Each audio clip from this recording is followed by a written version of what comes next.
कुरुक्षेत्र जिला bar association के चुनाव 15 दिसंबर को होने जा रहे हैं। इस चुनाव में प्रधान पद हेतु चुनाव मैदान में उतरे उम्मीदवार प्रशीष कंवर ने आज अपने चुनावी घोषणा पत्र को जारी किया। उन्होंने कुरुक्षेत्र बार और वकीलों की बेहतरी को लेकर अपनी बात रखी। घोषणा पत्र क्या है? बार से चुनाव लड़ रहे हैं, तो वकीलों के लिए क्या सोचा है, क्या प्लान लेकर आप? सर, हम लोगों ने एक डिटेल्ड एंड वेल रिसर्च जो है मैनिफेस्टो तैयार किया है। ये हमारा मैनिफेस्टो है जिसके अंदर हमने हर बारीक से बारीक चीज जो कि हमारे वकील साथियों की जिंदगी में आती है, हमारे एसोसिएशन में जो इश्यूज आते हैं उस पर हमने तैयार किया है। जिसके अंदर हमने ऐसे प्रावधान रखे हैं जैसे लॉयर्स आते हैं, वो आ करके 2-3 साल यहाँ काम करके उनको काम नहीं मिलता तो वो यहाँ से हताश होकर चले जाते हैं। तो इसके लिए हमने बड़ा अच्छा यंग लॉयर्स के लिए सोचा है कि जैसे सुप्रीम कोर्ट की तर्ज पर जैसे वहां पर एडवोकेट ऑन रिकॉर्ड होते हैं तो वकालतनामा वो लगाते हैं और सीनियर एडवोकेट उनको वकालतनामा लगाने के लिए कुछ ना कुछ छोटा अमाउंट देते हैं। तो इस तरीके से हम यहाँ पे भी ये शुरुआत कर सकते हैं और वकालतनामा लगाने के लिए उनको कुछ ना कुछ पैसे दिए जा सकते हैं जिससे उनका जीवनमान जो है, मतलब एक बेसिक नेसेसिटी उनकी पूरी हो जाए। और दूसरा इस स्टडी में ये आता है कि जैसे लीगल एड के पैनल है हमारे यहाँ पे, हमें आमतौर पे देखा जाता है कि लीगल एड के पैनल पर जो समृद्ध लोग हैं जिनके पास कोई कमी नहीं है उनको वो आवंटित है, उनको बटे हुए हैं, जबकि जो जरूरतमंद लॉयर्स है हमारे यहाँ पे, जरूरतमंद वकील है, उनको वो नहीं दिए जाते। तो ये जरूरत के आधार पर अलॉट होने चाहिए, इससे उनको काम मिलेगा और काम के साथ साथ उनको अपने पैरों पे खड़े होने के लिए ट्रेनिंग मिलेगी। तीसरी चीज ये है कि यहाँ पर कोई भी ट्रेनिंग प्रोग्राम्स नहीं होते। जैसे हमारा एक बड़ा अच्छा मॉडल हमने एक सोचा है कि जैसे आयुर्वेदिक कॉलेज होता है वो हमेशा यूनिवर्सिटी जो होती है वो हॉस्पिटल के अंदर होती है, जैसे पीजीआई भी है। अगर जो वकीलों का एक संस्थान जैसे स्कूल ऑफ लर्निंग है जो कि पॉसिबल है, बीसीआई उसकी परमिशन देती है, तो अगर जो वो शुरू किया जाए तो उनको प्रैक्टिकल ट्रेनिंग एजुकेशन के साथ साथ मिलेगी और उसके जो रिजल्ट्स होंगे, जो बच्चे क्लिनिकल लीगल एजुकेशन का पार्ट है, जो बच्चे उससे बन के आएंगे, जो वकील उससे बन के आएंगे, वो बहुत ही अच्छे होंगे। उन्हें क्लाइंट काउंसलिंग भी आती होगी और लीगल जो इश्यूज है उन पर कमांड होगी और जो वो गरीबों के लिए काम है वो भी वो कर पाएंगे। और बड़ी बेसिक चीजें जैसे हैं, अब जैसे लिफ्ट जो है वो हमारे यहाँ पे सिर्फ 5 दिन चलती है। अब लिफ्ट को हम पूरा हफ्ता चलाया जाना चाहिए क्योंकि जो सीनियर एडवोकेट्स है कुछ के घुटने में प्रॉब्लम है, उनका 4थी मंजिल पे कमरा है, वो इश्यूज हमने देखे बड़े सामने आते हैं। एक चीज ये है कि हमारे पास कोई भी लाइब्रेरी जो है वो प्रॉपर रूप से नहीं है। लाइब्रेरी के अंदर हमारे पास जैसे आजकल ऑनलाइन एक्सेस होता है अथॉरिटीज का, लॉ का, वो कहीं पे भी अवेलेबल नहीं है। मनु पात्रा है, केस लॉ फाइंडर है, चावलाज लॉ फाइंडर है, बहुत सारी चीजें हैं जो कि हमारे बार में नहीं है, जो कि और बार में करनाल बार में बड़ी अच्छी है। इसको हम इसमें इंट्रोड्यूस करेंगे। एक और चीज की जैसे कि बड़ा बेसिक सी चीज मैंने करनाल बार में देखी थी कि लाइब्रेरी के साथ एक कॉफी मेकिंग मशीन लगी हुई है। अब जो वकील यहाँ पे आता है बेचारा यहाँ पे बैठता है, उसको वो इतना तो हकदार है कि वो एक कप कॉफी का पी सके जो कि कॉफी वेंडिंग मशीन से वहां से उसको मिल जाए। तो ये कुछ प्रावधान है। और इंफ्रास्ट्रक्चरल चेंजेस ये हैं कि जैसे हमारा ये कॉम्प्लेक्स है, ये कोई भी बिल्डिंग कुरुक्षेत्र बार की डिसेबल्ड फ्रेंडली नहीं है, जबकि नॉर्म्स के आधार पर, बिल्डिंग नॉर्म के आधार पर हमेशा डिसेबल फ्रेंडली और फायर के लिए जो इमरजेंसी कंडीशंस होती है उसके तर्ज पर बिल्डिंग तैयार की जानी चाहिए। यहाँ पर अगर जो कोई भी दुर्घटना हो जाए तो निकलने का रास्ता नहीं है।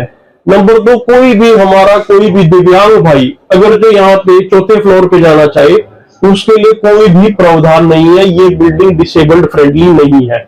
और ऐसे ही जो बीच डबल स्टोरी बिल्डिंग है, इसकी अंदर बेसिक फाउंडेशन ही नहीं है, इसके ऊपर कोई भी काम, हम कोई भी निर्माण कार्य नहीं कर सकते जो कि करने की जरूरत है।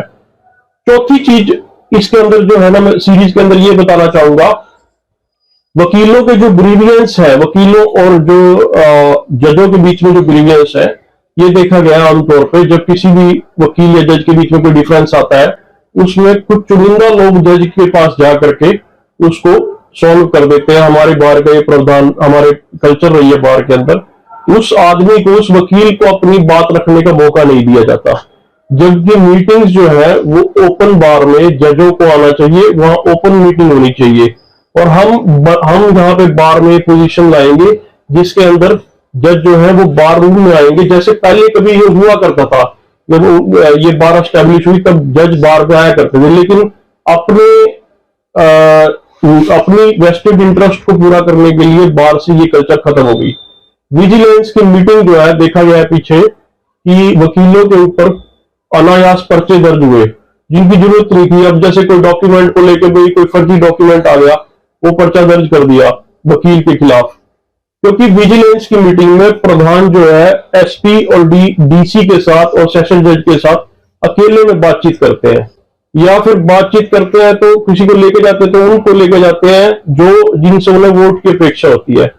तो अगर जो ये मीटिंग ओपन बार में होने लग जाए तो हमारे डिफरेंसेस बड़े कम हो जाएंगे और एक अच्छे हार्मोनियस रिलेशनशिप डेवलप होगा बार और बेंच के बीच में, जिससे कि जो है वकीलों के ऊपर किस तरीके की समस्याएं नहीं आएंगी कि उनके पर्चे दर्ज कर दिए, या अगर जो पर्चे दर्ज झूठ भी कर दिया तो उसको बता सके कि मेरे ऊपर ये दिक्कत आई है। क्योंकि वकील होके कई बार हमारे वकील भाई बड़ा डिसेबल्ड सा फील करते हैं, उनको ऐसा लगता है कि हम लोग ही अपनी समस्याओं का निर्माण नहीं कर पा रहे और दूसरों के लिए तो क्या करेंगे हम।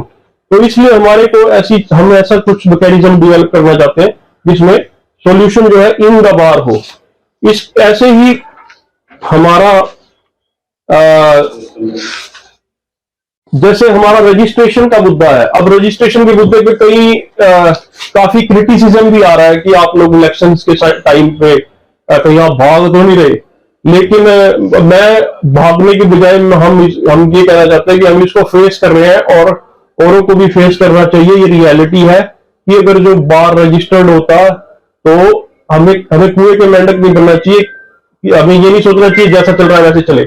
बार रजिस्टर्ड होता तो हमारे को हाउसिंग फैसिलिटीज मिलेंगी, हमारे को यहाँ पे और भी जितनी भी बेनिफिशियल स्कीम होती है जो बार काउंसिल से आती है, जैसे कि डेथ के केस में, एक्सीडेंट के केस में हमारी इंश्योरेंसेज है, वो अवेल कर पाएंगे। तो इसलिए रजिस्ट्रेशन ऑफ बार हमारा एक मुद्दा यहाँ पे इस इलेक्शन में है और हम इसको पावर में आते ही करेंगे। अच्छा जी, एक और इंपॉर्टेंट बात है कि इंप्लॉयमेंट ऑफ यंग लॉयर्स के हमारे यहाँ पे क्या किया जाता है, छोटा भाई बड़ा भाई बोल के इलेक्शनों के दौरान जो यंग लॉयर्स होते हैं उनको क्लिनिकल शराब पीने की ट्रेनिंग दी जाती है, जबकि और फिर वो उनको जब एम्प्लॉयमेंट नहीं मिलता वो बेचारे हताश होकर यहाँ से चले जाते हैं, लेकिन वो एल्कोहलिक होकर चले जाते हैं। अब क्या है कि यहाँ पे छोटा सा काम है, जैसे कमीशन पे एविडेंस रिकॉर्ड होती थी सिविल केसेस में, वो कमीशन क्या होता है कि किसी भी यंग लॉयर को कमिश्नर अपॉइंट कर देते हैं कि आप एविडेंस को रिकॉर्ड करो। तो सिविल केस में ये प्रावधान हमारे सीपीसी में दिया हुआ है, वो सिर्फ हमारे कुरुक्षेत्र बार में बंद है, बाकी करनाल में भी होता है, यमुनानगर में भी होता है, पानीपत में भी होता है। मैं उसको दोबारा से चलवाऊंगा जिससे कि जो यंग लॉयर है वो एविडेंस रिकॉर्ड करेंगे, उनको केसेस का पता लगेगा और उसके रिकॉर्ड करने के ल्यू में उनको फीस भी मिलेगी, जो कि खर्चा मिलता है। जैसे कोई दिल्ली जाएगा तो दिल्ली के लिए टीएडीए मिलता है और कहीं और जाएगा तो वहां के लिए टीएडीए मिलेगा, उनको पैसे भी मिलेंगे और साथ में उनको काम भी मिलेगा। तो हमारा ये एक इंपॉर्टेंट पॉइंट हमारे मैनिफेस्टो में है। अच्छा, जो एक और चीज जो है वो देखी जाती है कि हमारे इलेक्शनों में जो हमारे इलेक्शनों का रिजल्ट है, आउटकम है, वो पॉलिटिकल इन्फ्लुएंस पे रहता है। हमारे यहाँ पे बार के अंदर कभी एमएलए का इंटरफेरेंस, कभी किसी एमपी का इंटरफेरेंस, अब उनके केसेस यहाँ पे पेंडिंग होते हैं, तो यहाँ पे वो अपना इन्फ्लुएंस इसलिए करते हैं ताकि उनके केसेस सॉल्व हो सके। मैं ये चाहता हूं कि इस बार के अंदर पॉलिटिकल इंटरफेरेंस बिल्कुल मिनिमम हो, हम ऐसा कंडीशन बनाएंगे क्योंकि वो कंडीशन और एटमॉस्फेयर ऐसे डेवलप होगा जैसे कोई 15 अगस्त का प्रोग्राम है, उस पे कोई एमएलए यहाँ पे झंडा नहीं फहराएगा, कोई जज हो झंडा फहराएगा, कोई लीगल फ्रेटर्निटी से हमारे बुजुर्ग एडवोकेट है वो झंडा फहराएंगे। क्योंकि अगर जो उसके जरिए जब वो झंडा फहराते हैं, यहाँ पे आते हैं तो चीफ गेस्ट होते हैं, तो अपने निहित जो उनके जो इंटरेस्ट है, वेस्टेड इंटरेस्ट है, उसको सॉर्ट आउट करते हैं। तो वो minimum political interference is one of the agenda. एक और चीज जो है पार्किंग फैसिलिटी जो हमारी यहाँ पे देखी जा रही है, वो हमारी बिल्कुल सड़कों पे गाड़ियां खड़ी हुई है वकीलों की, और जो बीच की सड़क है जो हमारे कोर्ट कॉम्प्लेक्स को जुडिशियल कॉम्प्लेक्स से जोड़ती है, वो एक हाईवे की तरह हो गई है। उस पे हो ना हो, भगवान ना करे, कभी ना कभी एक ऐसा हादसा हो सकता है, क्योंकि वो बड़ी तेजी से वहां पे जाती है, गाड़ियां निकलती है। तो मैं इसको यहां से हम अंबाला बार की तर्ज पे एक शेल्टर्स बना सकते हैं, जो कि हर एडवोकेट को अलॉटेड हो, उसमें पूरा स्पेस हो, वो उसको उसके लिए पेमेंट करे, लेकिन सारा साल उस लॉयर के लिए वो बुक रहे। उसके अंदर वो 2 गाड़ी खड़ी करे, 3 गाड़ी खड़ी करे, लेकिन एक सिस्टमैटिक और चैनलाइज्ड पार्किंग बन सकती है। तो ये बहुत जरूरी है यहाँ पे। तो और एक चीज और, एक हमारा जो कि अभी तक कभी डिस्कस नहीं हुआ, जिससे गुरेज भी करते हैं कि डिस्कस ना हो, लॉयर्स जो है, जो जजेस जो है, वो बेल मैटर्स में और स्टे मैटर्स में, जो कि कानून भी, सुप्रीम कोर्ट भी कहता है कि ऑन द स्पॉट फैसला नहीं करते हैं, उसको रखा जाता है। उससे ये देखने को आया है कि यंग लॉयर्स जो है वो सफर करते हैं। उससे क्या होता है कि उनको रिलीफ नहीं मिलता, सीनियर लॉयर्स को रिलीफ मिल जाता है। तो अगर जो वो ऑन द स्पॉट डिसाइड होंगे तो उनके पास ये एक ऑप्शन होगा कि वो, ये मीटिंग्स में कहने की बात है जजेस को, वो अपनी बेल को, जैसे बेल में उनको लग रहा है कि रिलीफ नहीं मिल रहा, तो वो बेल को जज साहब बता दे तो वो विड्रॉ कर सकते हैं। क्योंकि आमतौर पर ऐसा होता है कि बेल डिसमिस हुई और ब्रीफ उठा, तो यंग लॉयर्स के साथ ये दिक्कत आती है। तो हम इस पे बड़ा फोकस करेंगे कि हमारी जुडिशरी में भी पारदर्शिता हो, जितनी कम इंटरफेरेंस हम कर सकते हैं जो लीगल टर्म्स में, उतनी हम जजेस के साथ मीटिंग करके हम ये भी इंश्योर करेंगे कि जो हमारे फैसले हैं वो टाइम बाउंड तरीके से हो और ओपन कोर्ट्स में हो। युवा कितने परसेंट वोटर हैं यहाँ बाहर में? जी, यहाँ पर युवा लगभग 50 से 55% तक युवा ही है जो शोषित हो रहे हैं। जी बिल्कुल, वो जिसे एक मैं टर्म कहता हूँ लग्जूरियस लेबर है। वो घर से अच्छे कपड़े पहन के आते हैं और कोट पैंट टाई डाल के आते हैं इस उम्मीद से कि हम यहाँ पे वकील बनेंगे, लेकिन उनसे काम लिया जाता है। वो लिफाफे लेके एक वकील के कोर्ट से गाड़ी तक लेके जाते हैं, लेकिन आखिरी में उन्हें कुछ भी नहीं मिलता। इतना बेसिक मिनिमम वेज भी नहीं मिलता जितना एक मजदूर को मिलता है। लोग क्या बनना चाहते हैं? जी बिल्कुल, मैंने महसूस किया है कि यहाँ पे फाइल भी नहीं उठाई जाती। जो युवा एडवोकेट होते हैं उनकी फाइल भी अंडर रीडर नहीं उठाते हैं। मुझे उनको एनरिच करने के लिए मैं प्रेसिडेंट नहीं बनना चाहता जो ऑलरेडी एनरिच्ड है, जिनको पहले से जिन्होंने यहाँ पे कमा खा रखा है। उनके लिए मेरा एजेंडा नहीं है। मेरा एजेंडा उनके लिए है जो वनरेबल है, जो दयनीय स्थिति में, जो यहाँ से पलायन के उस पे खड़े हैं, जिसे क्या रिस्पॉन्स है युवाओं का? देखिए जी, रहा तो मुश्किल है। काफी लोग समझ रहे हैं, काफी दबे हुए हैं, वो पीछे से बात करते हैं और ये कहते हैं कि अगर जो हम इसके इन्फ्लुएंस में आते हैं, हम उनके जूनियर ना होते तो हम आपके साथ खुल के लगते। वो समझते तो है क्योंकि ये बात बड़ी बेसिक बातें हैं, लेकिन कई बार यहाँ पे कई तरह के दबाव काम करते हैं, डराया जाता है, धमकाया भी जाता है। हो रही थी और कैंडिडेट कर रहे थे चुनाव नहीं होना चाहते, कुछ करना चाहते हैं, ऐसी बात? हाँ जी, हाँ जी, ये ऐसी चर्चा इसलिए करी जाती है कि और कोई बात मेरे खिलाफ कहने के लिए नहीं है, क्योंकि मैं सबके खिलाफ बहुत कुछ कह सकता हूँ। जैसे कि मैं आमतौर पे खुल के बोलता हूँ कि ये लोग कैंडिडेट खुल के शराब बांट रहे हैं। युवाओं को भाई भाई कह करके फोन करके उन्हें शराब पिलाई जाती है, उनको टेम्परेरी प्लेजर दिया जाता है, जिससे उनका परमानेंट प्लेजर छीन लिया जाता है। वो तो ऐसा लगता है कि हम स्पेशल है 2 दिन के 3 दिन, लेकिन उसके बाद उनको पूछा भी नहीं जाता। तो वो इसलिए ये विरोधी इसलिए वो यूज करते हैं क्योंकि उनके पास और कुछ कहने के लिए नहीं है। दूसरी एक पार्टी हमारी ऐसी है जिसका बेस वोट भी यहाँ पे नहीं था, तो हमारे मौजूदा प्रेसिडेंट ने करमान से और कैथल से वोटें ला करके उनके लिए बनाई, ताकि यहाँ पे कुछ फर्जी वोट बनी। दो वोटें थी पंजाब से, जलालाबाद से, अमृतसर से, चरखी दादरी से, वहां से वोटें लाई गई ताकि उसको बेस वोट बन जाए। ठीक है, आपकी इसमें विचार करें। हम बहुत अच्छी स्थिति में हैं। हमारे साथ सबसे अच्छी बात यह है कि जो प्रैक्टिसिंग लॉयर है वो हमारे साथ है। वो ये बात कहते हैं कि आप बहुत अच्छा कर रहे हैं, लेकिन वो दबाव जरूर महसूस करते हैं, क्योंकि हमने एक नया अनट्रोडन पाथ चूज किया है, तो हमें जरूरत है कि टाइम लगेगा, लेकिन लोग समझ रहे हैं। आप युवा हैं, सबसे अलग मुद्दे उठा रहे हैं आप जी, और अलग तरीके से आप प्रचार कर रहे हैं। जी जी, रिस्पॉन्स कैसा मिल रहा है, क्या बहुत क्या करेंगे? बहुत अच्छा। देखिए, सबसे बड़ी बात मैं दिल से बताऊं तो मुझे इतना अच्छा लगता है कि उनके चेहरे पे मेरे प्रति एक रिस्पेक्ट है। मतलब मेरे प्रति कोई गिल्ट से नहीं देख रहा, किसी दबाव से नहीं, किसी डर से नहीं, एक उम्मीद से देखता है। ये कई लोग ये भी कह देते हैं कि देखो गुप्ता जी ने 3 बार लड़ लिया है, हार गए, 2 बार लड़ लिया है, तो इसलिए नहीं तो हम तो सीधा ही आपके साथ लग जाते।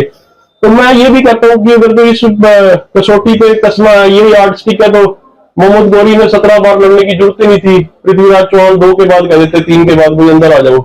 हम हिंदुस्तानी लोग जो है ना, हम नर्म होते हैं, हम स्वभाव से बहुत नर्म होते हैं, लेकिन ये समझने वाली बात है, इसके अंदर, इस डिस्गाइज में, इस पर्दे के पीछे ये जानने की कोशिश कीजिए कि बार के लिए कौन अच्छा करेगा।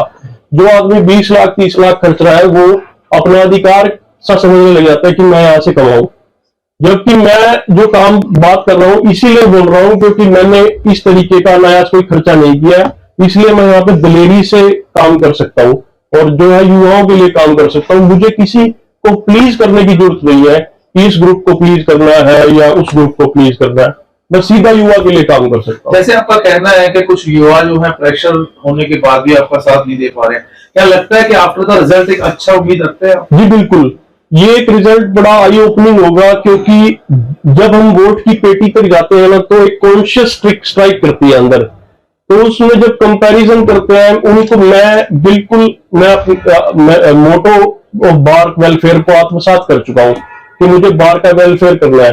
वो उसको देखते हैं, उनको ये लगता है, वो कंपैरिजन करते हैं, कहते हैं कि नहीं, हमें यहाँ वोट देनी है, हम इसका साथ देना है। तो ये बात मेरे को बहुत ज्यादा मतलब रैम्पेंट नजर आ रही है। बड़े सारे प्रैक्टिसिंग वकील जो है और जूनियर वकील, वो ये कहते हैं कि ये ठीक है, ये हमारे वेलफेयर के लिए काम करेगा, ये दबेगा नहीं और ये डरेगा नहीं, क्योंकि ऐसी कहानियां इन दोनों के साथ जुड़ी हुई है, दोनों कैंडिडेट्स के साथ, जब इन्होंने जजों के साथ बहुत ज्यादा कॉम्प्रोमाइजेस भी किए और बहुत ज्यादा उनकी चापलूसियां भी की। तो हमें इस तरीके की चापलूसी की जरूरत नहीं है, हम जो काम करेंगे ईमानदारी से करेंगे और अधिकार के रूप में हमारा रहेगा, नहीं किसी, हम कोई भीख नहीं मांगेंगे किसी तरीके से। धन्यवाद।